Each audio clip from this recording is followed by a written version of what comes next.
임꺽정. 그는 일반적으로 우리에게 싸움을 굉장히 잘하는 도적의 우두머리로서 탐관오리의 재물을 빼앗아 가난한 백성들에게 나눠주던 의적으로 알려져 있습니다. 임꺽정은 과연 어디 사는 누구였으며 그는 왜 평범한 삶을 살지 않고 도적이 되어 활동할 수밖에 없었던 것일까요? 임꺽정은 홍길동, 장길상과 더불어 조선시대 3대 도적으로 불립니다. 잠깐. 홍길동? 홍길동은 소설의 주인공 아닌가요? 맞습니다.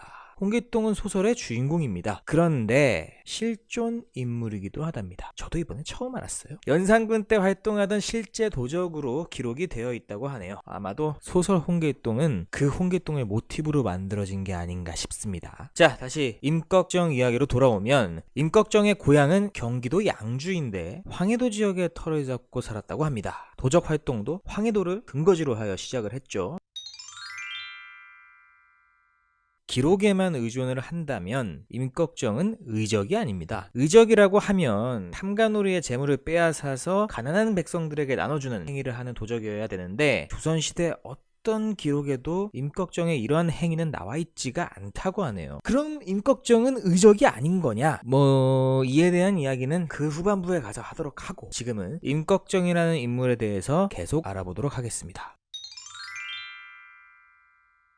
임꺽정이 활동하던 명종시대는 임꺽정 외에도 전국 각지에서 도적들이 즐비하던 시대였습니다. 그럼에도 임꺽정이 이토록 유명해진 이유는 무엇이었을까요? 바로 조선을 긴장시켰기 때문입니다. 그 대표적인 사건이 포도관 살해 사건인데요. 포도관이란 도적을 잡는 전문 군인을 뜻하는데 황해도의 도적의 세력이 거세지자 중앙에서 이억근이라는 베테랑 포도관을 보내게 되는데요. 이 포도관이 글쎄 임꺽정 무리와 싸우다가 몸에 화살을 7방이나 맞고 죽게 됩니다. 요즘 군대로 따지면요, 강원도 산골에 탈영병이 나타났어요. 그래서 특전사 상사 정도의 인물을 보냈더니만 그 상사가 오히려 당해버린 거예요. 이러니까 임꺽정은 이제 제대로 조선의 적이 된 셈이죠. 그렇다면 임꺽정은 어쩌다가 이렇게 관군을 죽이기까지 하는 도적이 될 수밖에 없었을까요? 거기에는 삶의 터전을 빼앗기고 수탈까지 당해서 생계 수단을 위협받은 백성의 한이 있었습니다. 아니, 어쩌면 임꺽정은 백성만도 못한 취급을 받고 있었을지도 모릅니다. 그는 천민이라고 불리는 백정이었기 때문이죠. 조선시대의 백정들은 도축업을 하거나 망나니 역할도 하고 버드나무 가지로 공예품을 만들기도 하는 등 여러가지 그 당시 3D라고 불리던 그런 여러가지 일들을 하면서 살았습니다. 임꺽정은 근거지의 갈대밭에서 얻은 갈대를 가지고 생활용품을 팔아 생계를 이어가고 있었다고 하는데요. 그런 그에게 난데없이 날벼락이 떨어진 것이죠.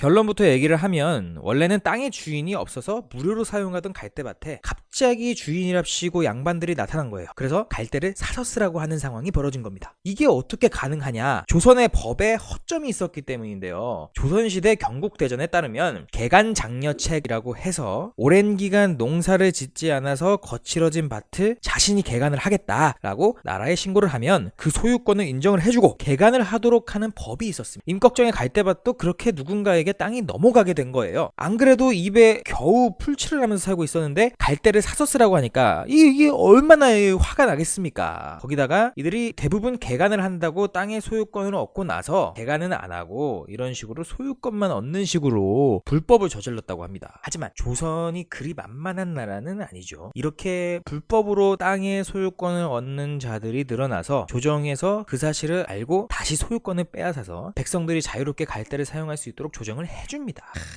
역시 백성을 위한 나라 조선. 그런데 이렇게 평화롭게 끝나면 임꺽정이 도적이 되지 않았겠죠. 또 다른 시련이 다가옵니다. 이번엔 양반이 아니라 왕족. 이전 영상에서 문정왕후에 대해서 이야기를 했었죠. 문정왕후 수렴청정 시기에 왕실의 재산을 관리하던 내수사에서 갖가지 횡포로 백성을 수탈하고 재산 증식을 도모했다라고 얘기를 했었는데요. 그 검은 손이 황해도를 덮친 겁니다. 갈대밭의 주인이 돼서 갈대를 다시 사서 쓰라고 한 거죠. 이제는 참을 수가 없겠죠. 임꺽정 결국 도적이 돼서 나라를 등지게 되는 겁니다. 이러한 배경에는 황해도의 가치 상승도 한몫을 합니다. 황해도 땅의 대부분은 원래 갯벌이라 시절이라서 농사를 지을 수가 없는 땅이 많았는데요. 그랬던 황해도가 16세기에 접어들면서 대규모 간척 사업을 통해 엄청난 곡창지대로 발전하면서 땅값이 상승을 했다고 합니다. 그렇다 보니까 당시에 돈 좀 있다고 하는 그런 왕족, 양반 이런 사람들이 황해도로 몰려와서 투자와 개발을 하게 됐고, 황해도에서 터전을 잡아서 살고 있던 사람들은 노동력을 착취당하면서 소작농으로 전락해서 더더욱 그런 궁핍한 생활을 하게 된 것이죠. 그렇게 궁핍한 상황에서 세금의 압박에 시달리던 백성들이 집을 버리고 유망해서 도적이 된 겁니다. 그러면 남은 백성들은 그 유망한 사람들의 목까지 세금이 불어나고 또 그걸 못 이겨서 또 유망을 하게 되고, 이런 악순환이 반복이 되는 거예요. 임꺽정은 이러한 사회의 부조리가 만들어낸 수많은 백성들 중에 하나였던 겁니다. 어찌됐든 임꺽정은 당시 도적제 중에서도 싸움에 능한 실력자였던 것은 확실해 보입니다. 이혁근 포도관이 당하고 나서 조정에서는 임꺽정의 무리를 일개 도적이 아니라 적국 수준으로 취급을 하고 대규모 관군을 투입하는데요. 무려 5고을에서 500명이나 되는 군을 투입해서 임꺽정과 결투를 벌입니다. 그런데 여기서도 패배, 그야말로 나라 망신을 당하고 말죠.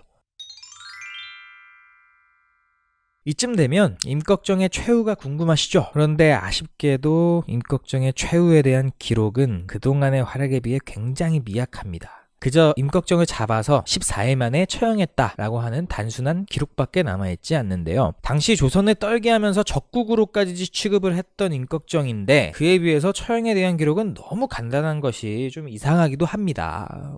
물론 그 뒤로 임꺽정의 활약에 대한 기록이 없는 것을 보면 정말 잡혔거나 어딘가에서 죽었거나 한 것은 맞는 것 같습니다.